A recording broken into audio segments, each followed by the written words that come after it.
Hello everybody, welcome back to my class. Let's continue our journey. Today we gonna learn about do versus does, to find out about the definition and the functions, then the difference and all the samples of course.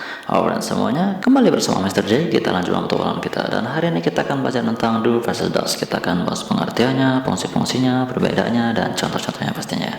Alright, here we go. We start from the definition. Do or does same as to be. Jadi do sama does itu sama seperti to be ya. Apa to be kemarin? Auxiliary verb. Apa itu auxiliary verb? Kata kerja bantu ya. Jadi sama seperti to be, do and does juga kata kerja bantu. So what's the difference with to be? Jadi beda dengan to be apa dong? Here we go. To be it's used for adjective and noun. Do and does it's used for verb. Ini perbedaannya ya. Kalau to be kemarin MRS digunakan untuk adjective and noun. Adjective itu kata sifat, noun kata benda. Kalau do and does it's used for verb. Apa itu verb? Kata kerja ya. Jadi verb itu kalau dalam bahasa Indonesia berarti kata kerja ya. Sekarang apa saja ciri-ciri dari verb itu? Here we go. Yang pertama, in bahasa often has prefix. Jadi kalau kita translate ke dalam bahasa Indonesia biasanya dia mempunyai prefix. Apa itu prefix? Imbuhan awal ya. Ini contohnya.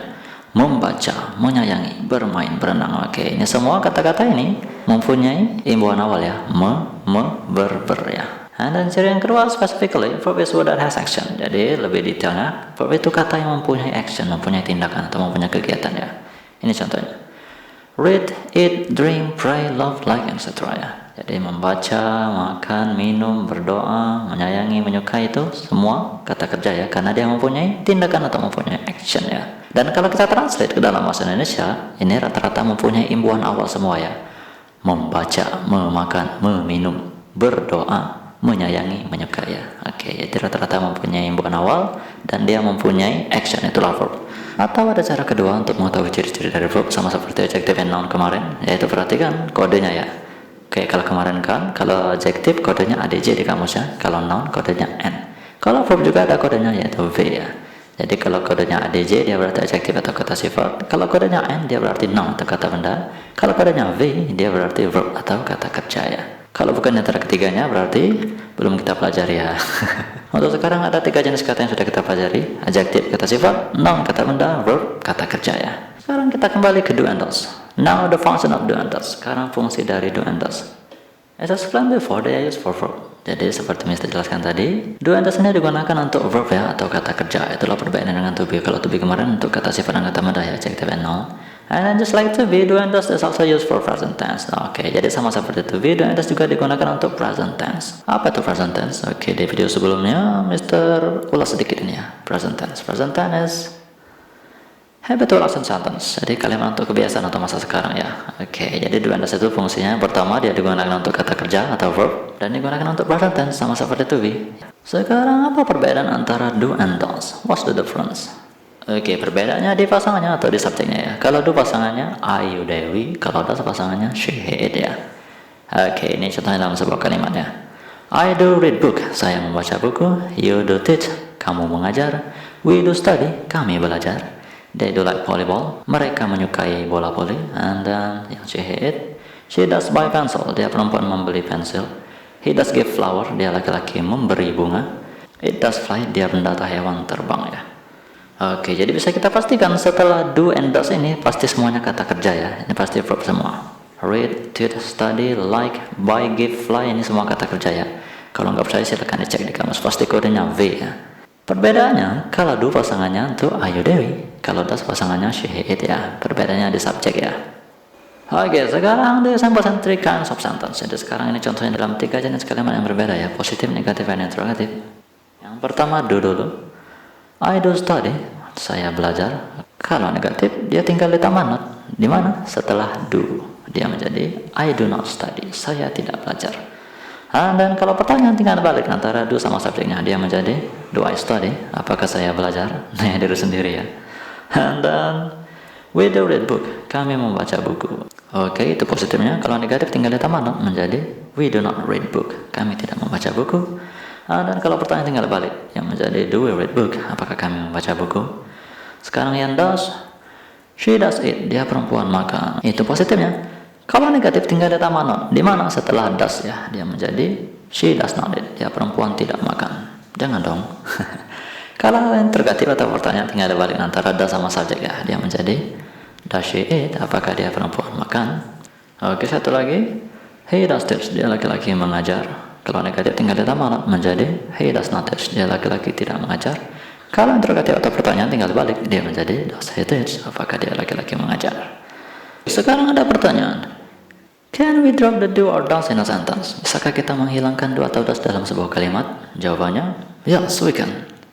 But only for the positive sentence, tapi hanya untuk kalimat positif ya. Jadi do atau does itu bisa dihilangkan atau bisa tidak dipakai, tapi hanya untuk kalimat positif ya, only for the positive sentence. Kalau yang negatif, dia bisa disingkat ya. Dia menjadi seperti ini. Do not disingkat menjadi don't, does not disingkat menjadi doesn't. Artinya sama, tidak berubah ya. Oke, biar nggak bingung, here we go. Drop do in positive sentence. Sekarang kita menghilangkan do dalam sebuah kalimat positif. Gimana caranya? Is that the rule? Adakah peraturannya? No rule, just drop it ya.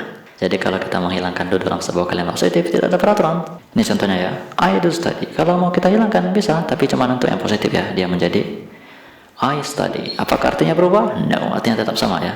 I do study, saya belajar. I study juga sama, artinya saya belajar. Kalau yang negatif juga bisa, tapi cuma disingkat ya, bukan dihilangkan. Dia menjadi I don't study. Artinya tidak berubah ya. I do not study artinya saya tidak belajar. I don't study juga sama. Satu lagi, we do read book. Oke, ini bisa dihilangkan, dia menjadi we read book ya. Artinya tetap sama, kami membaca buku. Kalau yang negatif bisa disingkat menjadi we don't read book. Artinya juga tetap sama. Oke, itu kalau kita mau menghilangkan do dalam kalimat positif ya. Tinggal dihilangkan saja, tidak ada peraturannya. It's very simple. What about does? Gimana kalau does? Is that the rule? Adakah peraturannya? Oke, jadi kalau kita mau menghilangkan does dalam kalimat positif, ada peraturannya ya. Apa peraturannya? Here we go. If the does is dropped, add s or es to the verb. Es for verb that ends with ss, ch, sh, x, and o. Jadi kalau does yang mau kita hilangkan, kata kerjanya ditambah dengan s atau es ya. Ditambah s untuk kata kerja yang berakhiran dengan ss, ch, sh, x, dan o. Oke, ini contohnya ya. She does eat, dia perempuan makan. Ini bisa dihilangkan doesnya, tapi dia ditambah dengan s atau es ya. Oke, ini ditambah s. She eats. Kenapa cuma ditambah s bukan ditambah s? Karena akhirnya bukan di antara 5 ini ya. Kalau yang negatif bisa disingkat menjadi she doesn't eat. Artinya tidak berubah ya, tetap sama ya.